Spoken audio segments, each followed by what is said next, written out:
Latest updates के लिए हमारे चैनल हलचल इंडिया को लाइक, शेयर एंड सब्सक्राइब कीजिए एंड यस, बेल आइकन को प्रेस करना मत भूलिए।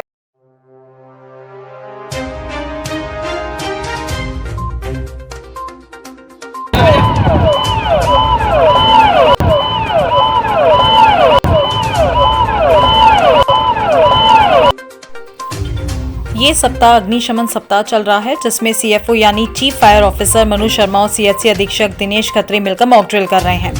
आज मॉक ड्रिल अग्निशमन विभाग द्वारा ब्रेनवेव्स इंटरनेशनल स्कूल में किया गया, जिसमें बच्चों और अध्यापक अध्यापिकाओं को जागरूक किया गया कि अगर आग लग जाती है तो हम अपना कैसे बचाव कर सकते हैं। मॉक ड्रिल में क्या क्या हुआ ये आपको हम बताते हैं। जैसे कि जनपद हापुड़ में इस वक्त अग्निशमन सप्ताह चल रहा है और अग्निशमन विभाग जो लगातार स्कूलों में, ओपीसी हॉल में, सभी में अपना एक एग्जाम्पल दिखा रहा है कि अगर आग कैसे लगती है तो उससे कैसे बचाना है, पैनिक नहीं होना है। तो आज ब्रेनवेव्स इंटरनेशनल स्कूल में अग्निशमन विभाग पहुंचा है, जहां पर सीएफओ मनु शर्मा जी हैं। सर, कल ओपीसी हॉल में क्या था, आज ब्रेनवेव्स हॉल में है, ये अब आगे कहां तक चलता रहेगा आपका अभियान? ये एक्चुअली आज सेकंड मतलब कि बड़ी मॉक ड्रिल थी, मेजर मॉक ड्रिल। हालांकि मॉक ड्रिल्स तो पूरे सप्ताह चली रही थी सभी छोटे बड़े स्कूल्स के अंदर।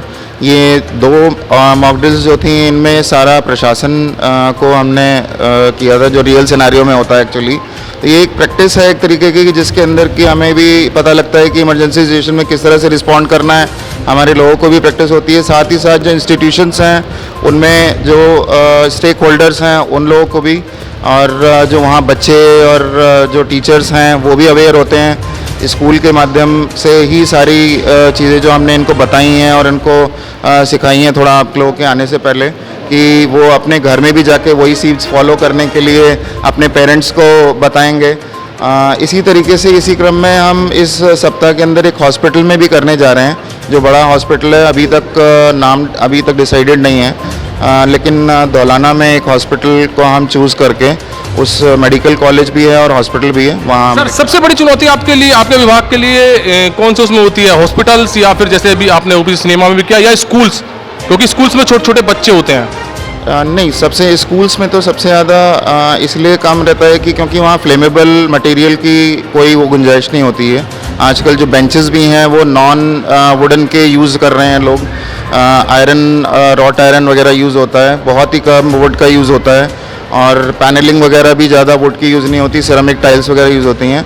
और दूसरा 7 to 1 तक का ही ड्यूरेशन रहता है स्कूल का, तो उसमें इतना ज़्यादा रिस्क नहीं है। लेकिन फिर भी अगर कुछ होता है, घटना होती भी है, तो हमें प्रिपेयर रहना है, उनको इस तरीके लिए, इन्हीं चीज़ों के लिए हमें अवेयर करना होता है। तीसरा जो आप कह रहे हैं कि कहाँ ज़्यादा क्रिटिकल होता है, वो ऑब्वियस है कि हॉस्पिटल्स ही सबसे ज़्यादा क्रिटिकल रहते हैं, क्योंकि वहाँ पर ऐसे पेशेंट्स होते हैं जो खुद अपने पैर पर चल के नहीं जा सकते हैं।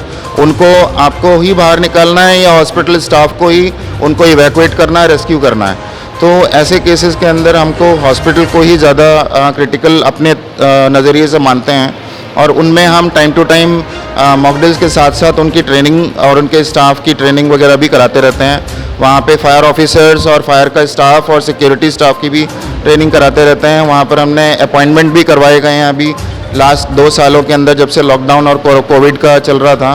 तो अभी डेडिकेटेड फायर ऑफिसर्स काम कर रहे हैं उनमें, और फुल टाइम जो है फायर का स्टाफ काम कर रहा है।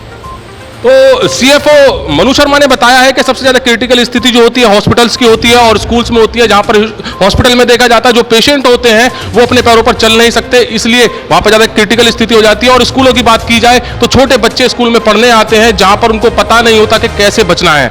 इस मॉक ड्रिल में जैसे हकीकत में आग लग जाती है, उसके बाद कैसे लोगों को बचाया जाता है, कैसे आग पर काबू पाया जाता है, ये सब करके दिखाया गया। ब्रेनवेव्स इंटरनेशनल स्कूल में सबसे पहले एक परात में आग लगाई गई, जिसके धुएं से फायर इंडिकेशन सायरन बज गए। सायरन बजने के बाद तुरंत फायर ब्रिगेड की गाड़ियां ब्रेनवेव्स इंटरनेशनल स्कूल में प्रवेश करती हैं, जिसके बाद सबसे पहले वाटर पाइप अग्निशमन के कर्मचारी ब्रेनवेव्स इंटरनेशनल स्कूल में लेकर आग बुझाने की कोशिश करते हैं। इसके बाद आग में फंसे लोगों को बचाने के राहत कार्य अग्निशमन कर्मचारियों द्वारा किया जाता है। आप ये देख सकते हैं कि अगर आग कहीं लग जाती है तो अग्निशमन के कर्मचारी कैसे कंधे पर लोगों को बचाने का काम कर रहे हैं, लोगों को अपने कंधे पर ले जाकर एम्बुलेंस तक पहुंचा रहे हैं। जब अग्निशमन विभाग के कर्मचारी और अधिकारी ब्रेनवेव्स इंटरनेशनल स्कूल के अंदर पहुंचे और मॉक ड्रिल शुरू किया, ब्रेनवेव्स इंटरनेशनल स्कूल के बच्चों को रेशु गोयल के साथ टीचर्स बच्चों को स्कूल से बाहर निकालने लगी और खुले मैदान में एकत्रित किया। उस वक्त स्कूल की स्थिति ऐसी लग रही थी कि मानो सच में आग लग गई हो।